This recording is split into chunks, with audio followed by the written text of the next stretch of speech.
سیدھے سادے لوگ ہیں، ہمیں آپ کی یہ بڑی بڑی باتیں سمجھ نہیں آتی۔ میں نے نماز کا کہا نا، اور زکوٰۃ کا کہا، عشر کا کہا، میرا فرض بنتا تھا جب بیٹھے تھے میں ان کو پیار سے کہتا۔ انہوں نے کہا میں نا یہ بڑی بڑی باتیں، ہم سیدھے سادے لوگ ہیں، بس اللہ تعالیٰ ہمیں معاف کر دے گا۔ اب میں نے کہا اس کو کیسے سمجھائیں، گاؤں والے بڑے تیز لوگ ہوتے ہیں، ہم سے زیادہ تیز ہوتے ہیں وہ۔ تو میں نے اس کو کہا کہ آپ ایسا نہیں کرتے، مجھے تو بڑا اچھا ہوا کہ آپ جیسے فقیر آدمی مل گئے ہیں۔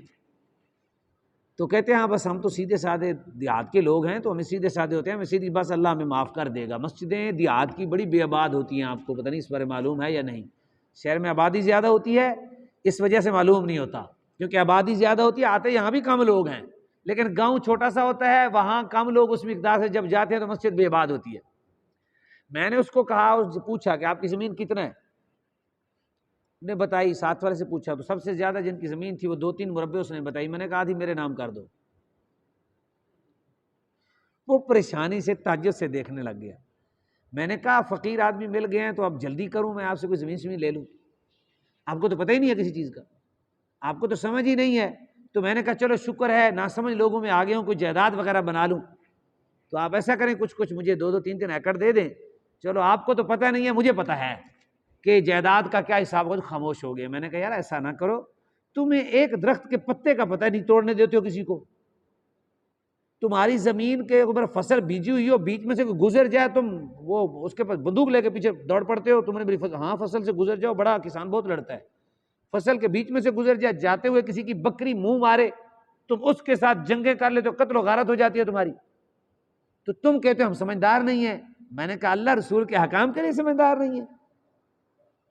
میں کہا ایسا نہیں ہے، ابھی سے توبہ کریں اور نماز شروع کریں، اللہ کے فرائض کا خیال رکھیں، اس کے حکام کا خیال رکھیں، جہاں تک سمجھ ہے استعمال کریں، جہاں تک ہمارا جسمانی تقاضا ہے، قوت دی ہے اللہ نے، اور انسان ہے، خطا میں جب وہ پکڑا جاتا ہے تو پھر نہیں ہوتا، انسان ہے نا۔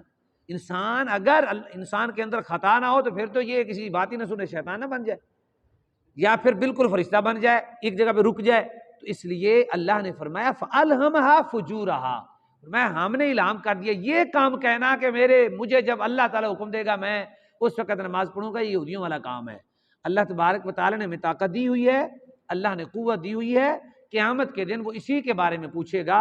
ہر شخص کو معلوم ہے، وہ الگ بات ہے کہ نیکی کی قوت اللہ دیتا ہے، ہمارا یہ عقیدہ ہے، برائی ہم اپنی طرف سے کرتے ہیں۔ اس میں یہ ہوتا ہے کہ ہمارے بزرگ نے لکھا، بات بہت بڑی ہے، کہ آنکھیں کس کی ہیں؟